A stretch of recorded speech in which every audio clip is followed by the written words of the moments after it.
Hello friends, welcome to the channel. It's me Yami. आज हम बात करेंगे again on a very interesting topic जो कि अगेन आया है from the students itself. Students ने ही कमेंट करके बताया कि अगर मैम आप इस टॉपिक पे वीडियो बना सके तो would be very helpful and informative for you guys. So here I am with a topic on how to get your entry into army.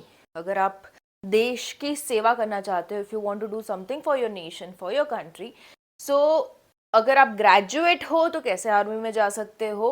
अगर आपने under graduation course means BTech अगर कर रखा है तो आप उसके बाद आर्मी में कैसे एंट्री ले सकते हो। सारे ऑप्शंस पॉसिबल है। उसके लिए आती है कुछ स्पेसिफिक एग्जाम्स एंड कुछ रहते हैं एज क्राइटेरिया और परसेंटेज के क्राइटेरिया। वो सभी चीज़ें हम आज की वीडियो में डिस्कस करने वाले हैं। First of all starting with the students जिन्होंने 10+2 कर रखा है, मतलब 12th के एग्जाम दे रखी है, उनके लिए रहती है एक exam that is TES, that is technical entry scheme, जो कि रहता है for the 12th standard students, means 12th जिन्होंने पास किया है उनका रहेगा क्राइटेरिया। आपका ऑप्शनल जो सब्जेक्ट्स रहते हैं उसमें PCM, फिजिक्स केमिस्ट्री मैथ्स आपको होना चाहिए। 70 परसेंटाइल से ज़्यादा मार्क्स होने चाहिए। उसके साथ ही साथ ये जो एग्ज़ाम है specifically for the male candidates who are unmarried. Okay, so ये क्राइटेरियाज हैं। और आपकी जो एज क्राइटेरिया है वो रहनी चाहिए 16 से 19, टू बी स्पेसिफिक 16.5 साल से 19.5 साल तक की एज आपकी होनी चाहिए। Then you can apply for this particular scheme and इसमें रहती है आपकी 5 साल की ट्रेनिंग। उसके बाद आपको लेफ्टिनेंट कमिश्नर की पोस्ट पे आपको लिया जाता है। और ये जो ट्रेनिंग रहती है इंडिया में कहीं इंस्टीट्यूट्स हैं इनके रिकॉग्नाइज, जहाँ पे आपको ट्रेनिंग देंगे। Few of the cities like Pune, Secunderabad जैसी जगहों पे इनके ट्रेनिंग इंस्टीट्यूट्स रहते हैं जहाँ पे आपको ट्रेन किया जाता है and then you are taken into army as a commissioner, lieutenant commissioner. So बढ़िया से ये चांस रहेगा जिनको बहुत ही श्योर है लाइफ में कि 12th के बाद मुझे I want to go directly into army, they can absolutely go with this particular scheme. अब बात करते हैं जिनका बीटेक हो चुका है। उन्होंने बीटेक कर चुके हैं जो लोग, उनके लिए रहते 2 एग्जाम्स। मैंने बुक हाथ में ले लिए to make it very sure कि आपको एक एक डिटेल में इसके बारे में आपको दे सकूं।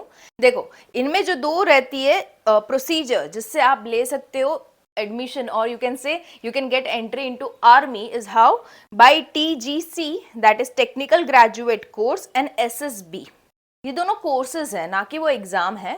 बट इसमें हाँ, you will be having a certain criteria of selection, जिसमें आ जाएगा आपका टेस्ट, ग्रुप डिस्कशन, जो कि 5-6 दिन का रहता है पूरा शेड्यूल, जिसमें आपका सिलेक्शन प्रोसीजर रहता है।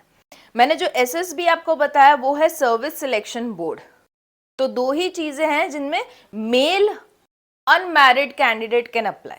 मैं फीमेल का भी बताती हूँ, और एक एग्जाम है जिसमें फीमेल भी अप्लाई कर सकते हैं।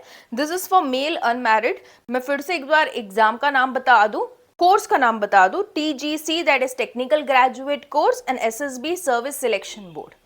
इनमें आपकी एज लिमिट रहती है 20 to 27 ईयर्स। अगर आप इन बीच में हो, ऑफकोर्स आपका ग्रेजुएशन, अंडर ग्रेजुएशन हो चुका होगा तो आप इसी एज लिमिट में होंगे। एंड जो SSB वाला है सर्विस सिलेक्शन कोर्स, उसमें तो फाइनल ईयर के बच्चे हैं जो बीटेक के, दे ऑल्सो कैन अप्लाई। अभी बीटेक की कौन सी ब्रांचेस एक्सेप्टेबल है इन कोर्सेज में, तो यू कंप्यूटर साइंस, सिविल के लिए हाईएस्ट वैकेंसीज निकलती है, mechanical, electrical, aeronautical, automobile and textile engineering, इन सारी ब्रांचेस के लिए वैकेंसीज निकलती हैं इन पर्टिकुलर कोर्सेज के लिए। ओके, सो इनमें हो जाएगा आपका मिलिट्री ट्रेनिंग जो कि देहरादून सेंटर में होता है। उसके बाद आपका पोस्टिंग हो जाता है। इसकी जो एंट्री फॉर्म्स है वो निकलते हैं 2 ही बारी साल में, one in the summer time, that is April मई में निकलता है, एंड दूसरा जो निकलता है वो अक्टूबर नवंबर में निकलता है। तो this exams are for the ones who have cleared that BTech. Okay, B की डिग्री, बीटेक की डिग्री हो जिनके पास, they can apply this. Okay, coming to the other exam that is SSC, short service commission, जिनमें दोनों ही male and female candidate can apply. Again the age limit is from 20 to 27। साल में 2 ही बार इनके फॉर्म्स निकलते हैं, जून जुलाई, दिसंबर जनवरी, समर विंटर टाइप्स। एंड कौन कौन सी ब्रांचेस कैन अप्लाई, सिविल की मैक्सिमम वैकेंसीज निकलती है, even the mechanical, computer science, electronic, textile वाले भी अप्लाई कर सकते हैं, इनकी भी वैकेंसीज निकलती है।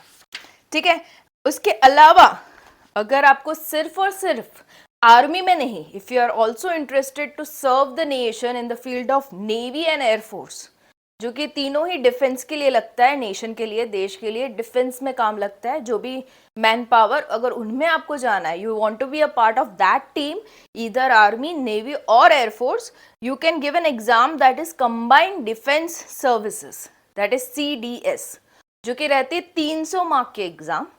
ओके, एंड अगेन इसका फॉर्म 2 ही बार ही निकलता है साल में, June and October. You can absolutely apply, the BTech people can apply and get the job into the serving for the nation, right? So ये थी information on combined defence services. उसके अलावा सिर्फ और सिर्फ अगर आपको नेवी में चाहिए entry, only into navy, you can go with an exam called university entry scheme, जिनका भी फॉर्म निकलता है साल में 2 ही बार। 60% minimum criteria in your under graduation, और इसमें हाँ, ये नेवी वाली जो एग्ज़ाम है उसमें आपकी फिजिकल फिटनेस भी टेस्ट होती है, not only your technical knowledge but also your physical fitness is tested. आपकी आई साइट के नंबर्स नहीं होने चाहिए, otherwise physically you should be fit, वो सारा टेस्टिंग ये वाली UES, that is university entry scheme में आपका टेस्टिंग होगा। उसके अलावा है और exam that is military engineering services, MES, जिनमें सिविल, इलेक्ट्रिकल, मैकेनिकल 3 ब्रांच के बच्चे अप्लाई कर सकते हैं, भले ही उन्होंने डिप्लोमा किया हो, BE किया हो या BTech किया हो, जो भी किया हो, बट इन ब्रांचेस में civil, electrical and mechanical they can apply. 2 exams होगी इनकी, कुछ 300 मार्क की रहती है एग्जाम, जिसमें नेगेटिव मार्किंग्स भी रहते हैं। And age criteria for the general people is 30 years, OBC वालों के लिए 33 एंड SC/ST वालों के लिए 35 ईयर्स की एज लिमिट रहती है। MEC, that is military engineering services, और इनका स्टार्टिंग पैकेज इनमें मेंशन्ड है कि 37,000 स्टार्टिंग पैकेज रहता है पर मंथ। उसके अलावा one more exam is there, that is Border Roads Organisation, BRO, जिनमें अगेन सिविल, इलेक्ट्रिकल, मैकेनिकल जिन्होंने किया हो, या तो डिप्लोमा किया हो, BE किया हो या BTech किया हो, they can apply for this particular exam, that is BRO, border road organisation. So ये थी इंफॉर्मेशन ऑन द एग्जाम्स जो कि आप दे सकते हो अपनी BE, BTech या तो डिप्लोमा डिग्री के बाद, if you want to get entry into the defence portion of the nation, that is या तो आर्मी, नेवी या तो air force. Hope the video was helpful for the ones who actually demanded, and I'll be coming up more with such videos that shall be informative to you guys, and yeah, do keep sharing the videos and liking the videos. Bye bye.